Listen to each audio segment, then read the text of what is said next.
Quelles seront les conséquences. Je ne sais pas si quelqu'un m'en voudra, je ne sais pas, je n'ai pas regardé, j'ai pas envie de voir, j'ai pas la tête à ça. Voilà, fallait que ça sorte, c'est sorti. J'imagine que des gens vont être surpris de mon comportement, vont être surpris de mon langage, vont être surpris de mon attitude. Eh, c'est comme ça, c'est comme ça. Je ne m'excuserai pas de ce que j'ai dit parce que je l'ai pensé. Par contre, je vais préciser deux, trois trucs. Encore une fois, je n'ai pas ouvert mon Facebook depuis. Quand je parle, je tiens à préciser quelque chose parce que j'imagine que des gens vont essayer de me faire des reproches là-dessus. Quand je parle de gens qui ne réussissent pas, je ne veux pas dire que vous ne réussissez pas vos vies. Ce n'est pas ce que je veux dire. C'est-à-dire que je vais peut-être mettre en contexte, ok.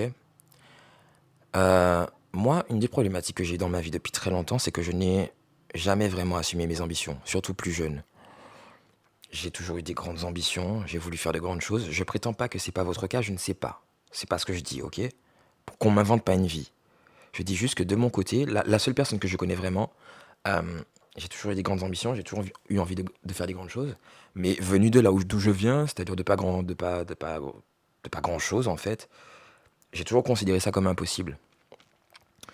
Et ça m'a causé pas mal de tort, parce que le conflit entre la vie que je voulais avoir et la vie que j'avais, et ce que j'étais, me détruisait, tout simplement. Et comme je l'ai expliqué rapidement, depuis petit, pendant que personne ne me voyait, je me foutais des coups parce que je ne me supportais pas, tout simplement. Je ne me supportais pas. Donc je me foutais plein de coups dans la tronche. Euh, ces temps-ci, enfin depuis quelques années, j'ai compris que c'est possible. Que si je me donne les moyens, c'est possible. Ça a été un long processus de comprendre ça. Mais j'ai commencé à le comprendre. Et à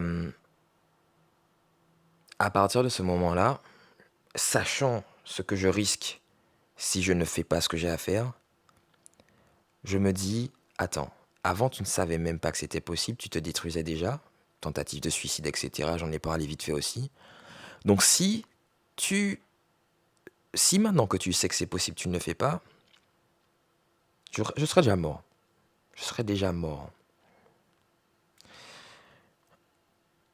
Je l'ai dit, je vais le reformuler. Certaines personnes que j'écoute, qui font des publications publiques sur YouTube par exemple, expliquent que si on veut atteindre un objectif, le mieux c'est de fréquenter en gros des gens qui correspondent à ce qu'on veut être. Et ça fait totalement sens. Sauf que moi, ça me pose un problème parce que mes amis sont dans des domaines divers. Je ne choisis pas mes amis par rapport au fait qu'ils dessinent ou qu'ils fassent de la musique ou ce genre de choses. Je choisis mes amis par rapport à leur personnalité. Donc c'est-à-dire qu'on est dans plein de domaines différents. Mais je suis donc du coup dans ce conflit à me dire, mais c'est vrai que eux, ils n'ont pas les mêmes centres d'intérêt que moi. Et à partir de ce moment-là, ça devient compliqué en fait. Parce que moi, je suis en conflit entre devenir qui je dois être, parce que j'ai pas le choix, sinon je me tue, et passer du temps avec mes amis. Mais passer du temps avec mes amis, c'est ne pas devenir la personne que je dois être. Et j'ai toujours ce conflit entre les deux. C'est comme ça. Voilà, that's life. Donc, quand je parle de ne pas réussir, je ne dis pas que vous ne réussissez pas vos vies, j'en sais rien, et j'espère que c'est le cas. Ce que je veux dire par là, c'est que je suis, en tout cas selon certaines personnes, censé considérer que les seules personnes dont je dois m'intéresser, ce sont des personnes qui ressemblent à qui je veux être. Voici ce que je veux dire. Maintenant, certains vont se demander pourquoi j'ai explosé. Il y a plein de raisons. Il y a plein de raisons, mais je vais juste citer les raisons principales. Je pars du principe, en fait, qu'à partir du moment où on considère... On va commencer par ça. Sur Facebook, le terme qui est utilisé, il me semble, c'est pas contact, c'est ami. Ok. Maintenant, on donne la définition à ce terme qu'on veut.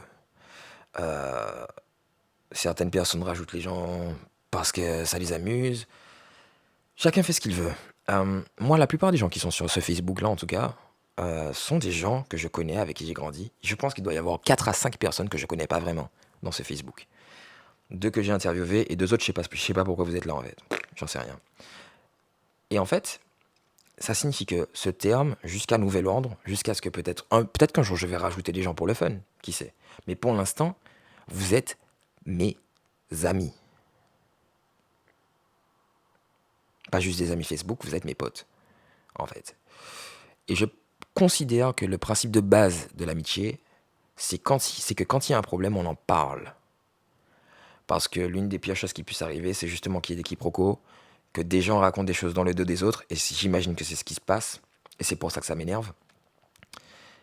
Et finalement, que les situations se désagrègent pour rien, alors qu'on aurait pu régler les problèmes. La vie est déjà suffisamment compliquée comme ça. Donc autant ne pas faire d'interprétation inutile, autant se dire les choses, et comme ça au moins tout est posé. Au moins on s'est dit, on s'est parlé, quitte à ce que ça clash, mais au moins on s'est parlé. Et il y a des situations récemment, ça remonte à 1 an maintenant, j'ai gardé mon silence pendant 1 an, donc vous pouvez pas me reprocher d'avoir explosé d'un coup, ça fait 1 an, euh, qui commence un peu à me peser. Plus certains problèmes que j'ai, mais bon, ça c'est autre chose, c'est pas lié.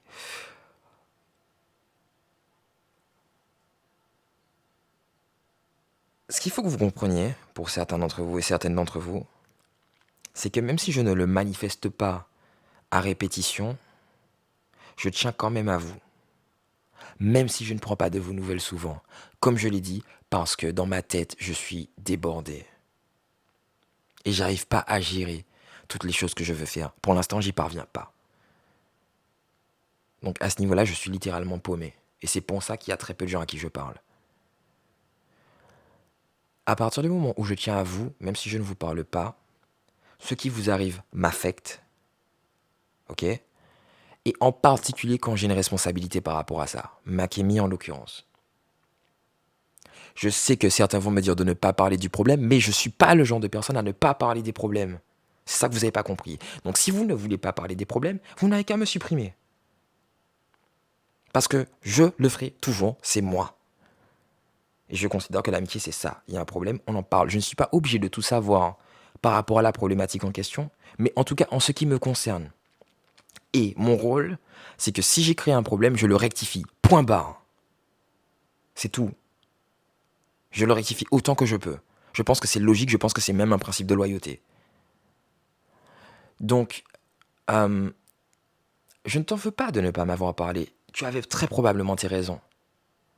Mais ça m'embête de me dire que durant tout ce temps, à cause de quelque chose que je t'ai dit et que j'ai mal formulé, j'ai affecté ta vie négativement. Et ça, je pense que tu peux le comprendre. Et je l'ai dit dans la vidéo. Pour moi, on est une équipe. Même si on passe pas X temps ensemble, on a tous nos choses à faire. Pour moi, on reste quand même une équipe. Même à distance, même après des années, on ne s'est pas parlé. Tant que dans ma tête, pour moi, tu es mon ami, pour moi, tu es mon ami. C'est tout. C'est comme ça que je vois les choses. J'ai peut-être tort, mais c'est comme ça que je les vois. Et donc, du coup, je m'en veux de ce que j'ai fait. Il fallait que je le répare. Il fallait que je t'explique ce que je voulais dire par là, à ce moment-là. Maintenant que ça te blesse par rapport à ton vécu, je peux le comprendre, mais je ne sais pas ce qui se passe. Et tu as le droit de ne pas me le dire. Mais vous ne pouvez pas m'en vouloir de ne pas savoir. Tu vois ce que je veux dire? Tu peux pas m'en vouloir de ne pas savoir. Et Neil, tu peux pas m'en vouloir de ne pas savoir non plus. C'est tout. Moi, je suis pas au courant. Comme toi, tu n'es pas au courant de ma vie. Tu sais pas forcément pourquoi je réagis comme ça. Tu sais pas ce que et maintenant tu vas commencer peut-être à le comprendre. Je sais ce que ça fait de voir ses rêves freinés. J'ai conscience de ce que c'est. Tu crois vraiment que j'ai envie d'imposer ça à quelqu'un à qui je tiens? C'est pour ça que j'interviens. Je l'ai dit. La raison pour laquelle je dessine encore et pour laquelle je fais du son, c'est pas juste pour dessiner et faire du son. Si je ne le fais pas, je suis mort. C'est tout. Vous pouvez penser que j'extrapole, que j'exagère. Vous n'étiez pas là quand j'étais en HP. Pendant 3 jours. Vous n'étiez pas là. Vous ne me connaissez plus peut-être. Vous ne savez pas qui je suis vraiment. Vous n'étiez pas là dans ces moments-là. Mais ne faites pas vos interprétations par rapport à ce que vous pensez de moi. Vous ne me connaissez apparemment pas. Donc Neil,